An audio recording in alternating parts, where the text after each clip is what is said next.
नमस्कार, आप देख रहे हैं न्यूज 24। मैं हूं विपनेश माथुर। महाराष्ट्र विधानसभा चुनाव में भले ही 3 महीने बाद हो ये, लेकिन चुनाव को लेकर सियासी हलचल अभी से तेज हो चुकी है। लोकसभा चुनाव में 30 सीट जीतने के बाद महाविकास आघाड़ी के हौसले बुलंद हैं। एमवीए राज्य के दोनों उप मुख्यमंत्रियों यानी देवेंद्र फडणवीस और अजित पवार को उनके ही गढ़ में उलझाने का प्लान बना रही है। तो साथ ही शिंदे की शिवसेना और अजित पवार के एनसीपी के कई विधायक उद्धव ठाकरे और शरद पवार के संपर्क में हैं। उधर महायुति के सामने सबसे बड़ी चुनौती सीट बंटवारे को लेकर भी है, और यही तमाम वजह है कि महाराष्ट्र की सियासी हलचल ये कहने को मजबूर कर रही है कि इस बार महाराष्ट्र में कुछ बड़ा होने वाला है। महाराष्ट्र का सियासी अखाड़ा किसने किसको कितना पछाड़ा। लोकसभा रिजल्ट ने बदले महाराष्ट्र में सियासी समीकरण। चाचा भतीजे फिर साथ आएंगे, अब एनसीपी का परचम लहराएंगे। महाविकास आघाड़ी की ढाई चाल एनडीए निकाल पाएगी समाधान। पिछले कुछ सालों से महाराष्ट्र की सियासत में उथल पुथल है। टूट फूट, बंटवारे और सीट शेयरिंग से लेकर लोकसभा चुनाव के नतीजे और अब विधानसभा चुनाव की सुगबुगाहट के साथ महाराष्ट्र की सियासत का उबाल बढ़ता जा रहा है। महाराष्ट्र में एकनाथ शिंदे की शिवसेना से बगावत के बाद 2 साल बीत चुके हैं। उसके बाद पिछले साल ही अजित पवार भी चाचा शरद पवार से बागी हो गए और फिर सरकार में डिप्टी सीएम बन गए। लोकसभा चुनाव से पहले तक इन घटनाक्रमों के चलते विपक्ष बैकफुट पर दिख रहा था, लेकिन अब हालात बदले बदले नजर आ रहे हैं। लोकसभा चुनाव में विपक्ष को 30 सीटें मिलने से हालात बदले और अब राज्य में विधान परिषद की 11 सीटों पर चुनाव और 12 कैंडिडेट उतार दिए गए। इससे साफ है कि क्रॉस वोटिंग होगी और ऐसे हालातों में दोनों खेमों की ओर से कोशिश है कि अपने विधायकों को एकजुट रखा जाए और दूसरे के तोड़ लिए जाएं। इस कोशिश में बीजेपी और एकनाथ शिंदे की शिवसेना ज्यादा परेशान दिख रहे हैं। जानकारी के मुताबिक बीजेपी और शिंदे गुट ने विधायकों को रखने के लिए होटल की बुकिंग शुरू कर दी। इससे ऐसा लग रहा है कि कांग्रेस, उद्धव सेना और शरद पवार से ज्यादा बेचैनी इस बार एनडीए खेमे में है। इसकी एक वजह यह भी है कि एनडीए के पास ज्यादा विधायक हैं। उद्धव ठाकरे और शरद पवार के पास तो अब एक दर्जन विधायक ही बचे होंगे। आपको बता दें कि उद्धव सेना ने मिलिंद नार्वेकर को उतारा है, जो उद्धव ठाकरे के करीबी हैं। ऐसे में इस बात की संभावना है कि एकनाथ शिंदे गुट के कुछ विधायक क्रॉस वोटिंग कर सकते हैं। यही वजह है कि विधायकों को मुंबई से थोड़ा बाहर के इलाकों में रखा जा सकता है और विधायक वोटिंग से ठीक पहले लाए जाएंगे। पिछले कुछ सालों से महाराष्ट्र की सियासत में काफी उथल पुथल है। टूट फूट, बंटवारा, सीट शेयरिंग, इसके बाद लोकसभा चुनाव के परिणामों ने सभी को चौंकाया और अब विधानसभा की सुगबुगाहट ने राजनीतिक सरगर्मी बढ़ा दी है। हालांकि कुछ समय पहले ही हुए लोकसभा चुनाव में क्षेत्रीय दलों के बीच जोर आजमाइश हुई थी, जिसमें महाविकास आघाड़ी का पलड़ा भारी रहा। लेकिन अब बारी महाराष्ट्र विधानसभा चुनाव की है और 100 दिनों के अंदर होने वाले महाराष्ट्र चुनाव के लिए तमाम पार्टियों में रस्साकशी और तैयारी तेज हो गई। महाराष्ट्र की बात करें तो विधानसभा चुनाव के लिहाज से राज्य को 5 भागों में बांटा जाता है। मराठवाड़ा, कोंकण, उत्तर महाराष्ट्र, विदर्भ और पश्चिम महाराष्ट्र। मराठवाड़ा 2019 के विधानसभा चुनाव में मराठवाड़ा में बीजेपी ने अच्छी जीत हासिल की। लोकसभा में इस बार बीजेपी को ज्यादा नुकसान उठाना पड़ा। यहां मराठा आंदोलन ने बीजेपी और शिवसेना का अच्छा खासा नुकसान किया। इस बार फिर से मनोज जरांगे पाटिल मैदान में उतरे और उन्होंने धमकाया है कि अगर मराठा समाज को ओबीसी कोटे में शामिल नहीं किया गया तो वो बीजेपी शिवसेना को नुकसान करेंगे। कोंकण में 2019 के विधानसभा चुनाव में शिवसेना बीजेपी की अच्छी सीट आई, लेकिन उद्धव की पार्टी में टूट के बाद इस बार बीजेपी शिवसेना ने रत्नागिरी, सिंधुदुर्ग, रायगढ़, पालघर और ठाणे जैसे लगभग सभी सीटों पर कब्जा किया। कोंकण में ही आने वाले मुंबई की 6 में से 3 सीट उद्धव ने जीती थी। इस बार कोंकण में शिवसेना, बीजेपी और एनसीपी जीत के लिए सारी कोशिशें करेंगी। उत्तर महाराष्ट्र बीजेपी का सबसे बड़ा गढ़ है और बीजेपी को सबसे ज्यादा उम्मीद यहीं से है। इस बार के चुनाव में बीजेपी और विपक्ष का स्ट्राइक रेट 50-50% का है, लेकिन विधानसभा चुनाव में बीजेपी यहां अपना दबदबा कायम करना चाहती है। उत्तर महाराष्ट्र में एकनाथ खड़से की ताकत है, बीजेपी जरूरत पड़ने पर उन्हें अपने साथ ले सकती है। विदर्भ कभी कांग्रेस का गढ़ रहे इस क्षेत्र में 2014 के लोकसभा और विधानसभा चुनाव में बीजेपी ने अपना झंडा बुलंद किया, लेकिन 2019 के विधानसभा चुनाव में विदर्भ में कम सीट आने से बीजेपी को अकेले सत्ता में जाने का सपना टूट गया। लोकसभा 2024 के नतीजों में भी बीजेपी को फायदा नहीं हुआ और विदर्भ में कांग्रेस मजबूती से उभरी। पश्चिम महाराष्ट्र का शुगर बेल्ट होने के साथ राजनीति में सबसे ताकतवर जिला है, जहां शरद पवार की एनसीपी और बीजेपी की सीधी टक्कर हमेशा होती है। इस बार के लोकसभा चुनाव में कांग्रेस और एनसीपी शरद यहां से उभरी। इस बार पश्चिम महाराष्ट्र पर अपना वर्चस्व कायम रखने के लिए हर कोई ताकत लगाएगा। आने वाले विधानसभा इलेक्शन में महायुति की सरकार आने वाली है, क्योंकि हम पूरी ताकत से लड़ेंगे। हमारे और महाविकास आघाड़ी के बीच में सिर्फ 31 सीट का अंतर है और वो हम इजीली कवर करेंगे। लगभग 200 विधायक आज के दिन पे हमारे पास है और सब महायुति, भारतीय जनता पार्टी, शिवसेना और अजित पवार का एनसीपी साथ में मिलकर हम बहुत ताकत से लड़ेंगे। लोकसभा का जो मुद्दा है वो अलग है, विधानसभा का जो मुद्दा है वो एकदम ही अलग है और यहाँ पर लोकल इश्यूज है और मुझे पूरा यकीन है कि हमारा ही सरकार आने वाला है। जिस प्रकार भारतीय जनता पार्टी और उनके सहयोगियों ने मिलकर पार्टियों को तोड़ा, एक चलती सरकार को गिराया, आज मराठा आरक्षण पर कोई सहूलियत नहीं है, ओबीसी आरक्षण पर कोई सहूलियत नहीं है। इनके सबसे बड़े नेता जिनके नाम पर केंद्र में सरकार बनती थी किसी समय, नरेंद्र मोदी जी को लोगों ने एक प्रकार से नकार दिया। अब नरेंद्र मोदी जी से बड़ा चेहरा तो बीजेपी के पास है नहीं।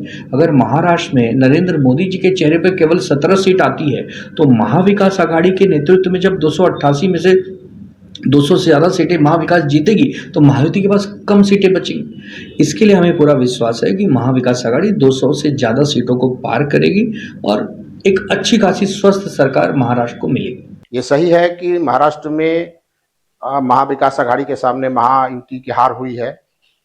इस तरह से उनका मनोबल भी डाउन है और आगामी विधानसभा चुनाव पर इसका असर पड़ सकता है, ऐसी आशंका जताई जा रही। लेकिन महाराष्ट्र सरकार ने जो महिलाओं के खाते में 1500 रुपये देने की जो घोषणा की है मध्य प्रदेश पैटर्न पर, पिछला चुनाव मध्य प्रदेश में भारतीय जनता पार्टी ने इसी योजना के बल पर प्रचंड बहुमत हासिल किया था। इसी पैटर्न पर महाराष्ट्र सरकार ने भी इस योजना की शुरुआत की है।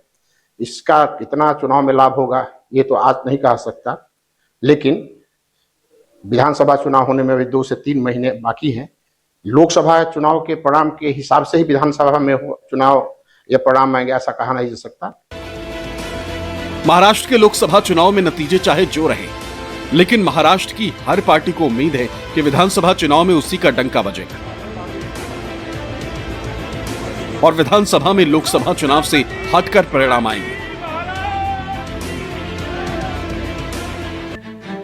महाराष्ट्र में दोनों ही तरफ मजबूत गठबंधन है। एक तरफ महाविकास आघाड़ी ने यह तय कर लिया है कि तीनों पार्टियां एक साथ चुनाव लड़ेंगी, लेकिन मुख्यमंत्री पद को लेकर तीनों पार्टियों में बात नहीं बन पा रही। संजय राउत का कहना है कि चुनाव से पहले उद्धव ठाकरे को मुख्यमंत्री का चेहरा घोषित करना चाहिए, तो दूसरी तरफ एनसीपी शरद पवार गुट की तरफ से मुख्यमंत्री पर पत्ते नहीं खोले जाने की भी आवाज उठ रही है। महाविकास में मतभेद होते हैं। एक परिवार में जब लोग रहते हैं तो खटपट होती है, लेकिन मनभेद नहीं होता, कोई कलह नहीं होती। हमारे महाविकास आघाड़ी में 288 विधानसभा है, तीनों दल में बहुत अच्छी सहमति है। खास करके आदरणीय शरद पवार साहब, उद्धव साहब और मल्लिकार्जुन खड़गे जी, तीनों ही पार्टी के राष्ट्रीय अध्यक्ष आपस में समन्वय बनाकर चल रहे हैं। हमारे यहाँ सुलह होती है, कलह होती है महायुति में। वहीं दूसरी तरफ महायुति में सीट बंटवारे पर पेंच फंस रहा है। शिंदे गुट के वरिष्ठ नेता रामदास कदम ने कहा कि उनकी पार्टी को विधानसभा चुनाव में 100 सीटें मिलनी चाहिए। वहीं एनसीपी अजित पवार गुट के नेता छगन भुजबल कहते हैं कि उनकी पार्टी को इस चुनाव में 90 सीटें मिलनी चाहिए। लेकिन सवाल है कि अगर दोनों ही पार्टियों को इतनी सीटें मिलती हैं तो बीजेपी कितनी सीटों पर चुनाव लड़ेगी, क्योंकि महाराष्ट्र में खुद बीजेपी के पास 105 विधायक हैं। जागों का जो बंटवारा है वो हमारे नेते करेंगे। जो हमारे एकनाथ शिंदे साहब है, देवेंद्र जी है, अजित दादा बैठ के ये प्रॉब्लम सॉर्ट आउट करेंगे। उनके पार्टी के लोग कतार में हैं, हमारे संपर्क में हैं, तो आप ये चिंता मत करो कि हमारे वहाँ जा रहे, उनके यहाँ से हमारे यहाँ आ रहे। आने वाले विधानसभा चुनाव में भारतीय जनता पार्टी अजित पवार की एनसीपी और एकनाथ शिंदे की शिवसेना के साथ गठबंधन करेगी कि नहीं करेगी। निश्चित तौर पर मेरा मानना है कि उनको गठबंधन करना पड़ेगा। अगर भारतीय जनता पार्टी गठबंधन नहीं करती है तो उनके ऊपर एक जो हमेशा आरोप लगता है कि ये पहले मित्रों को जोड़ती है और जब मजबूत होने के बाद उनको छोड़ती है। आज तो लोकसभा चुनाव में बीजेपी मजबूत नहीं है, लेकिन इसके बावजूद भी जो भी नुकसान हुआ है या जो भी लाभ होने वाला है तो भारतीय जनता पार्टी अजित पवार की एनसीपी और एकनाथ शिंदे की शिवसेना के साथ मिलकर ही चुनाव लड़ेगी, ऐसा मुझे लगता है। साफ है, महाराष्ट्र की सियासत में एक नई रार शुरू होती दिख रही। सामने 24 का चुनाव है। इस बार लोकसभा नहीं बल्कि विधानसभा की सत्ता का सवाल है, जिसका सबसे बड़ा कारण यह है कि महाराष्ट्र में एनडीए का रिजल्ट पहले के मुकाबले थोड़ा बिगड़ा है और ऊपर से इसी साल के अंत में महाराष्ट्र विधानसभा के चुनाव का पारा भी अब बढ़ने लगा है।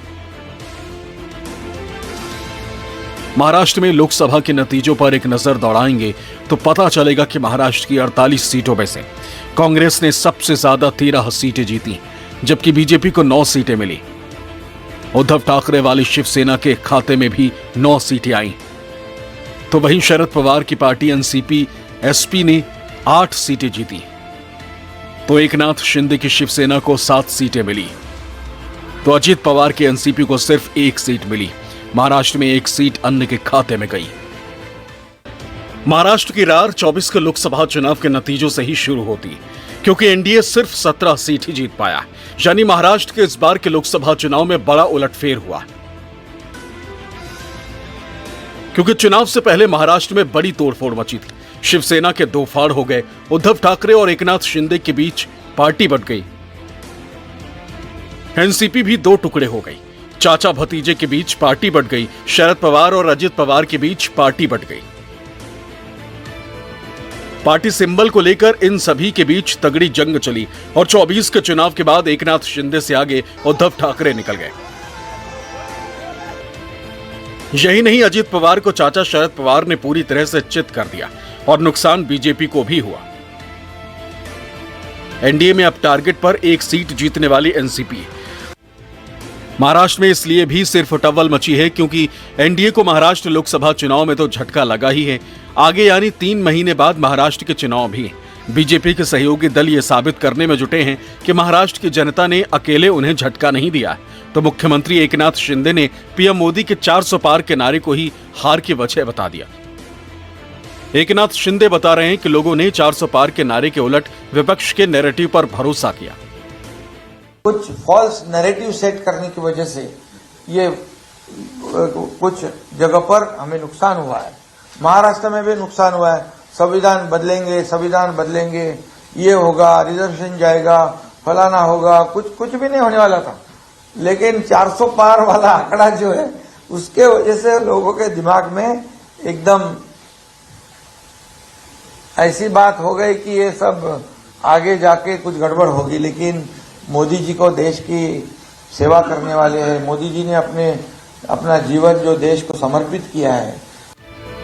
एनडीए में मची एक खींचतान विधानसभा चुनाव से पहले एनडीए के लिए खतरे की घंटी, तो विपक्ष को एक बार फिर उनके खिलाफ बोलने का मौका मिल गया।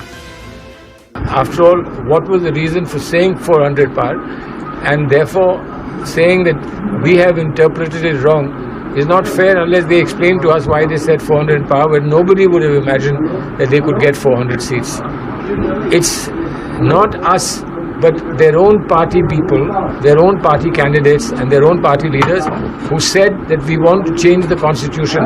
You can change the constitution with less than 400 as long as you have support of the opposition. Bharatiya Janata party का महाराष्ट्र में नुकसान हुआ है वो शिंदे के वजह से हुआ है।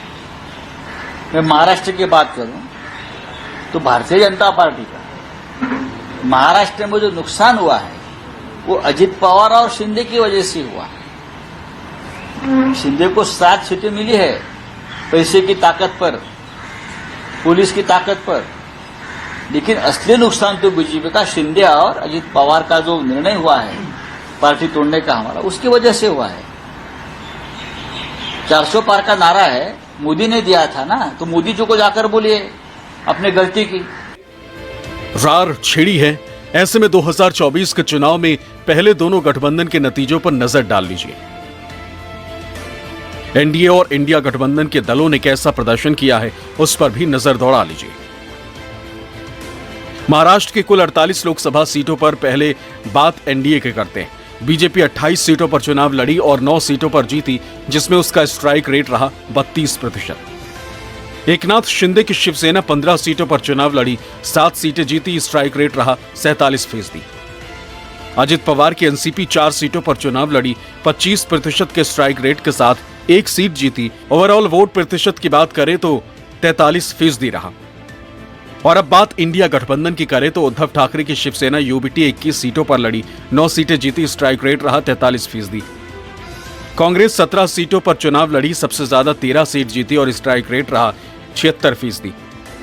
शरद पवार की एनसीपी 10 सीटों पर चुनाव लड़ी, 8 जीती और स्ट्राइक रेट रहा 80%। ओवरऑल वोट प्रतिशत की बात करें तो इंडिया गठबंधन को 44% वोट शेयर मिला। अब 3 महीने बाद महाराष्ट्र में विधानसभा चुनाव भी है।